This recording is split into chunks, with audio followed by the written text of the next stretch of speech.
Welcome to the Long Strange Trip. I'm Josh, the host of the show. We're going to dig into 6 areas together, finding real work-life integration instead of that brutal 95-5 split too many business owners live with. We're going to approach retirement as an actual reinvention rather than just stopping work. And we're facing death honestly and avoiding PTSD around it. We're also building resilience when life throws us curveballs. We're sharing wisdom across generations. And finally, we're understanding the patterns that show up in all our transitions. I'm not coming at this as an expert. I'm a fellow traveler, figuring this stuff out in real time, especially now as I navigate my own dual cancer diagnosis at 73. Welcome to the Long Strange Trip. I'm glad you're here. Hey, how are you today? This is Josh Patrick, and you're at the Long Strange Trip podcast. And my guest today is Bruce Peters. Bruce is an old friend. He has done a huge variety of stuff. He's an attorney. He was a major player with Vistage in part of his life, and he has a new project going on with a young lady, which he's very excited about. But we're probably not going to get there today because we're going to talk about Bruce and his family. Bruce has done some really interesting things. And instead of me just talking about it, let's bring Bruce on and we can start the conversation. Hey, Bruce, how are you today? So far, so good. Thank you. Well, right, yesterday I ran into a person and they asked me that question and I said, so far, so good. And she said, I said, how are you? And she said, so far, so great. I like that. That's great. That was certainly one-upmanship for me. Yeah. So Bruce, we've been talking on and off for years about stuff that you've done, which is really interesting. And something that really caught my attention was you said you do a business plan for your family every year, and the first one was 17 pages long. So can we get to the genesis of how that came about? Yeah, so thank you for asking, because I didn't used to tell this story very much, but here later in life, I just did it because I did it. It didn't seem unusual to me, and I did it for all my own reasons. And here later in life, I'm finding out that actually people think it's unusual. It is a measure of how anal compulsive I am about a lot of things occasionally. And so with ADHD, every once in a while you dive in really deeply. So in 1985, I actually did a TEDx presentation, basically telling a version of this story about 10 years ago or so, called Bruce Peters, Promises Made, Promises Kept. We did a TEDx Rochester, and it was a 15 or 20-minute version of this story. As you mentioned, Josh, I had practiced law and had a fascinating career. It gave me an opportunity to do a whole bunch of things that I love doing. And so, but in 1985, I had started an entrepreneurial law firm here in Rochester, and we were the first attorneys for Chase Manhattan Bank in upstate New York. And actually, David Rockefeller came to Rochester and welcomed us as their first attorneys in upstate New York, which was a pretty high moment in my legal career. But in any event, we grew so fast in the practice that I had so much business coming in the door because we had an expertise in banking law, and one of our clients was the Phoenix Institution for the failed S&Ls all over the country. And anyway, so we had to merge our firm into a large firm. A large firm bought our firm out because we could not service all the work that we had. And so in that role, I became the co-managing partner for the firm. And there was a spinoff firm that I joined. And in that spinoff firm, I was also the co-managing partner doing this expertise in this particular work. And there were 160 lawyers in that law firm. And I don't know if it's hard to manage and work with and lead other people in other organizations, but it's particularly difficult to lead 160 lawyers to go one place or another. And so I had gotten frustrated with the work in the firm. And so the genesis of the 17-page business plan was I had come home after a meeting, and this particular time in the firm, and I'll never release the name of the firm, but we had almost $6 million of receivables that were over a year due. We just came back from a partnership meeting, and with conversation at the partnership meeting where I had all these real issues to deal with. We had spent several $100,000 on a strategic plan, and the lawyers were not doing anything to execute it. Sorry for the long-winded story. However, the whole meeting we spent talking about, are we going to use long legal pads or are we going to use short legal pads? So Bruce, can I Yes. interrupt you, please? Yeah. Can we get to talking about your children and your business plan? Yeah, I mean, it's great to I'll be there, but the background's. Well, let's get there. Let's get there a little more quickly, Okay, please. okay. Thank So you. I come in the back door after the meeting with that. I come in the back door that night. Maxine says to me, "What happened?" I said, "Nothing, gosh darn it." I said, "I just resigned as my partner in the law firm. I had no business plan. I had no plan at all. I decided to go out on my own. What I did was I packed a bag full of groceries. I went up to a friend of mine's place in Little Compton, Rhode Island. I went out the next morning to create the business plan for my business, and I could not make the business plan for the business. I was stuck. I wandered around most of the day. I walked up and down the beach. It was a pristine day in Little Compton, Rhode Island. I went back to the cottage that night. I put a fire in the fireplace. I got a glass of wine out, and I realized why I was stuck. I was scared to death. What were you scared? What were you scared of? I was scared to death because I was on the streets as a 16-year-old. I left home at the age of 16. My father was an alcoholic wife abuser, and I was scared to death when my name went up on the door and it became my firm, that I said to myself, I want my family to be the most important thing in my life. And I tried very, very hard from the time I met Maxine to that day. And I was scared to death when my name went up on the door that I would become my father, that I would destroy my relationship with my family. That was the genesis for the 17-page business. Okay, so you did this when your kids were teenagers, correct? Yes. So what was your relationship with your family between the time they were born to they were teenagers? It was all of the things that I wanted to do, but I was not ever fearful, because as a partner in a law firm, I was able to design the life. I had designed the life that I wanted to design. But this was a big change for me. I was going out on my own. My name was going to be on the door. And I was an all-state basketball player as a 5'8", 130-pound guy. You don't get to play basketball at an all-state level and not be tenacious about things. And so I was scared to death that I would just become my father essentially and destroy my relationship with my family when I went out on my own in the business. So this business plan was an antidote to that? Yes. I realized I was stuck. I just could not write the business plan. I just couldn't write the business plan until I said to myself, my family is the most important thing in my life. I'm going to do the family plan first. Okay, so I assume after you wrote the family plan, the business stuff went fine. It was easy. It was actually. Okay, so let's talk about 17 pages is a long business plan. Yes. It's even a long business plan for an operating business, much less a family. Yeah. So what's in that 17-page plan? Yeah, so I had run strategic planning for large law firms. So I had a model for a business plan for big firms. Yeah. Started with mission and vision, external, and do a SWOT analysis, strengths and weaknesses, external influences, internal competencies. What's worked well up to now. I put all of that detail in it. Then what's my strategy? What kind of a father, husband do I want to be? I created a role description for my role as a father. What kind of a father did I want to be? What kind of a husband did I want to be?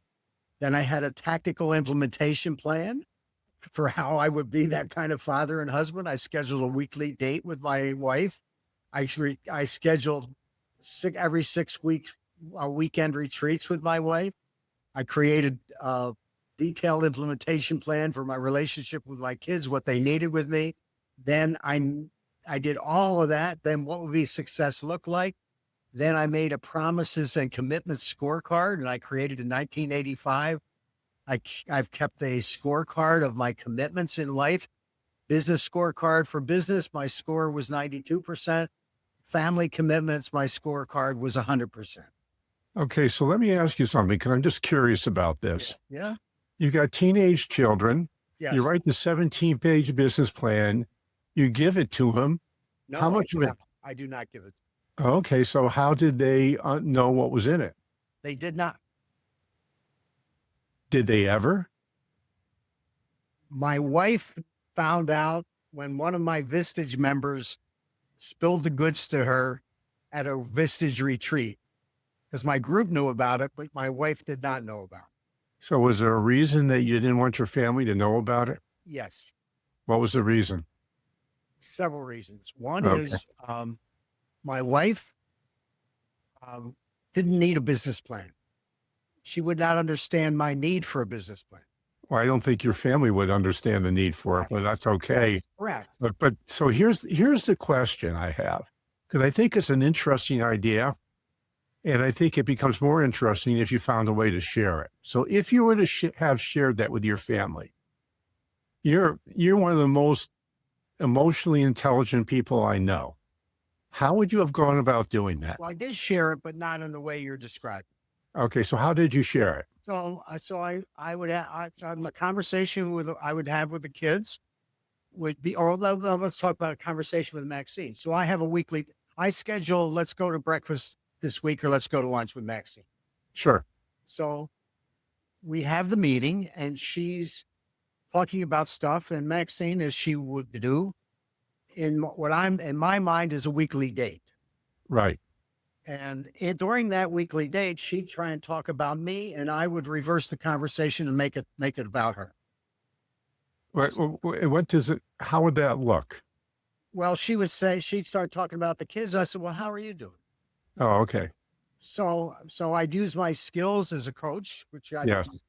and get better at that. And whenever the conversation would get to me, I would find a way to be skillful and turn it back on her.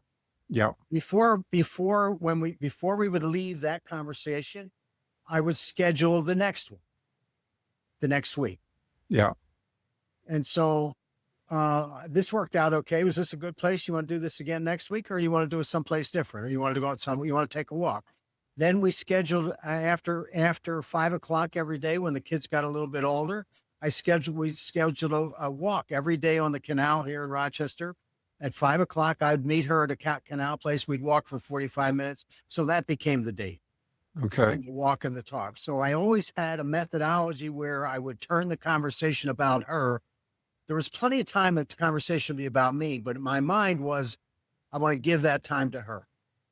Then I would do things like, what was good about this conversation? What was not so good about the conversation? What do you want to increase? What do you want to decrease? I literally used all those skills that we learn in adjusting in business and tried to turn them into something valuable in our personal life, not like a business, but in an effort to increase the value of the relationship we had.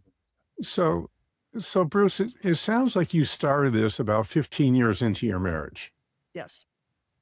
So what did you do in the first 15 years and what caused the pivot for you? Well, I did a version of all that, but I didn't codify it quite that way. Okay. What would that look like? I just, how everybody talks about blend in life. I'm gonna balance and blend things. Yeah. That's one of my pet peeves. Yeah, it is one of my pet peeves. And to me, I want to be all in at home and I want to be all in at work. Right. So I was a trial lawyer early in my career. And trial lawyers, there's a lot of pressure on the trial lawyer things. And a lot of that stuff, lawyers have a tendency to take home with them. So what I used to do is I drive home and I'd stop at a lake, a little park with a lake at it before I go home. And I'd stop and meditate for 15 minutes or 20 minutes to transition. So when I walked in the back door at home, I could be all in at home. Okay. So that's a piece of gold right there. Yes. Is that too many business owners rush out of the office because they're late getting home, and whatever is bothering them when they walk out the door is still bothering them when they walk in their house. And because they haven't made a formal transition from work to life or the family, which is probably more accurate, Correct. they screw it up. That was me. Yeah. That was me. And I applaud you for having the foresight to sit there and say, I need to make a formal transition from what I was just doing in my law office to what I'm going to be doing when I walk in the door and how I'm going to present. Is that pretty much correct? Yeah. And even, because if you get clear about what your objective is, Yes. then you begin to adapt the tools in your toolkit, and you take whatever tools you know and whatever tools you can add to your objective. That was the benefit of the strategic plan, because Yeah. I got much more intentional about it. Intuitively, I had been doing all of that, Yes.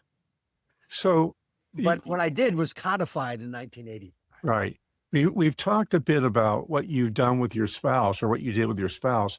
How about your children? What did you do different with your children? Well, I did a version of the same thing, but it was different because of the kids. So my son is the older one. So my son, you could talk about anything. He'd tell you more than anything you want to know. He's very much like his mother. He would just, you say, Jeff, how was your day? And you got, you just get the dump. My daughter, however, was a little more opposition. And so, Naomi, so the style was different for each one of them, given their style.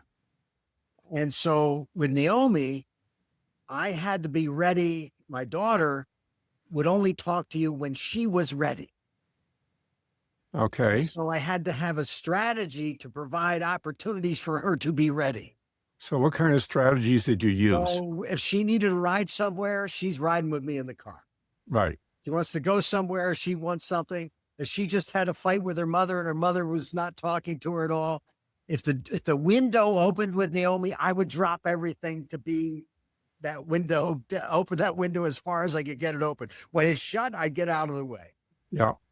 And so strategically, I would have to be more clever, resourceful about finding the opportunities to connect with her.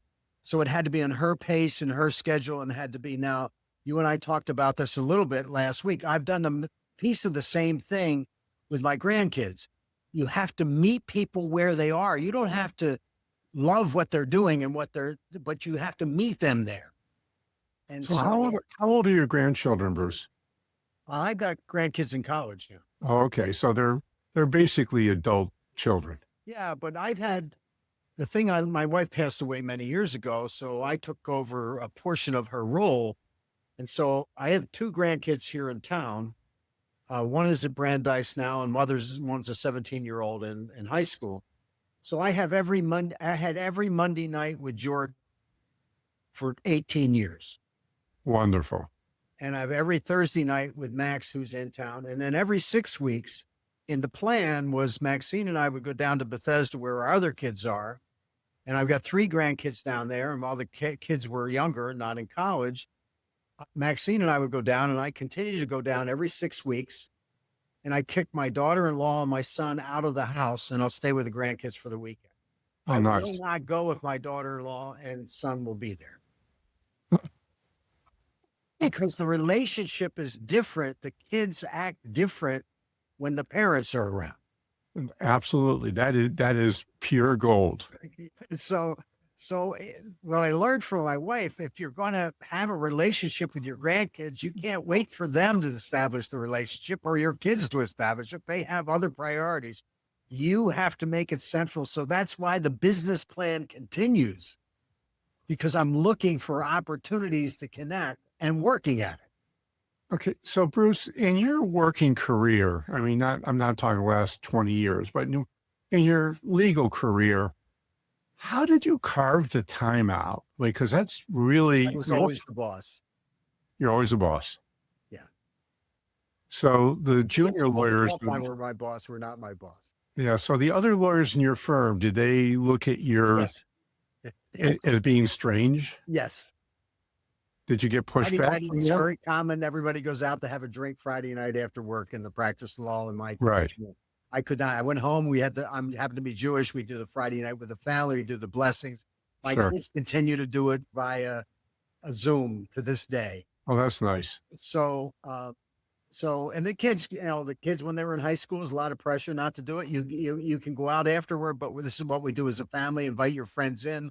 Whatever we did, we were very conscious about every religious tradition that was family oriented, we adopted. Right. And when my kids were involved in sports, I'd run out of the office at 4 o'clock. I ran for town justice when the kids were year and a half and 2.5 years of age. Maxine was the lead in the Penfield Players Play at the same time I was running for town justice. And we managed that during that period of time. I'd run home, get peanut butter jelly sandwiches to run out the thing. Then I go pick up, so we designed everything as a partner. And I had a wife who insisted that I be that kind of a husband. That's great. So did your other lawyers give you a hard time about what you were doing? Oh, yeah. So how did you handle that? Because that would be a difficult thing, I would think. Well, I always billed more hours than anybody else, and I always got more better client reviews than anybody else. And I got better results than anybody else. So how did you bill more hours there's only a certain amount of hours in a day? I'd run home at 4 o'clock. We'd put the kids to bed, and then I would run back to the office. Okay. Or I'd find some time over the weekend where we weren't doing something. So I would always get the hours. So they couldn't complain about it. I brought more business in terms of client attraction, and I worked as many hours I billed as many hours as anybody in the firm. And then somebody would say, well, you're running out of the office at 4 o'clock. I said, the day you put the numbers up like I can, you can run out anytime you want to. But it's important in my life, and just the way it is. Yeah. My scorecard was 100% on family commitments, 92% on business commitments. Yeah. And even to this day, I'll tell a client, I will never reschedule a business meeting for another business meeting. But I will, if something comes up in the family, I'll try not to abuse that privilege. Yeah. But I'm living family first. Yeah, I do that with my doctors. I tell people we're fine for an appointment, but that can always change because I've got 5 doctors that just make appointments and don't ask me. No, but people are fine with that, and it makes a statement. Yeah, I get that. Most people would say, why don't I do that? So I want to make a pivot here, Bruce. You're one of the people who has more wisdom than almost anybody I know. And I was having a conversation yesterday about how people gain wisdom. And I got an interesting answer. So let me ask you that question. How did you gain the wisdom that you have today?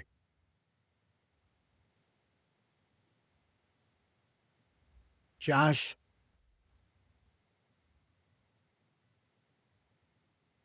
it was just before I turned age 3.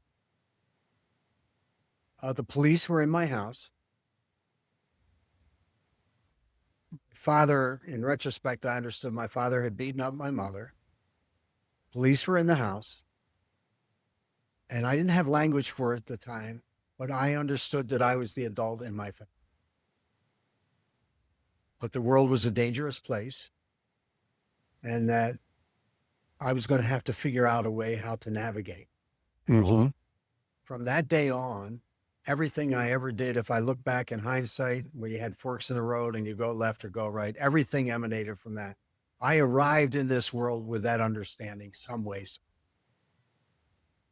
So are you a believer of what somebody would call an old soul?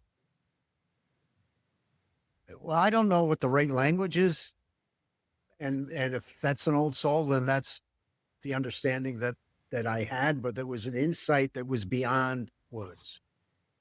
So as you got older, what specific things did you do to build on that wisdom?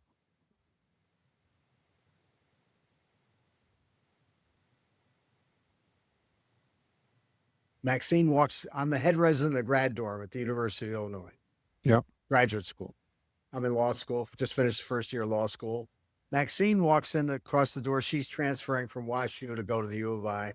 She walks across the floor. I take one look at her. I check her in. I check her out. We go out every single solitary. I ask her out for coffee. They don't have coffee. She invites me back to her room. We talk to 4 o'clock in the morning. 6 weeks later, after going out every single solitary night, I proposed to her. She said yes. We were different religions. We got married a year later. And how did You know. So how did that add to your wisdom? Well, I don't know that it added to my wisdom, but I was always in tune with what was right for Bruce. Okay. So let's go to your Vistage experience for a little while. Did you gain wisdom by running Vistage groups? Yes. And how would that happen? Because I would expect that would be the answer, by the way. Yes. Um, the thing that I brought to the Vistage experience that was different than others is when I went out to training at Vistage, I was the only person of 30 people in the room who had been a member of a group and who had actually built these are people training to be chairs. Sure. Okay. And so I walk into the room. I was the only person in the room that had been a member of a group, of a CEO peer group. And I was the only person in the room that had ever built a business. Everybody else was psychologists, business people, trainers, vice presidents of big companies, and that sort of thing. The insight of that was that I was not a consultant in that room, that I was a facilitator for the conversation, that it's not about me as the leader in the room. It's about them as the members. Yeah. And my language when I would walk in to facilitate a group meeting would be leave everything you know behind. Yeah. When a question or issue would come up in the room, it's not like I didn't have a business answer to it. It would pop up in my head. Oh, Bruce, that's my answer. My self-talk was, oh, that's my answer. I wonder what question I could ask that would change my mind.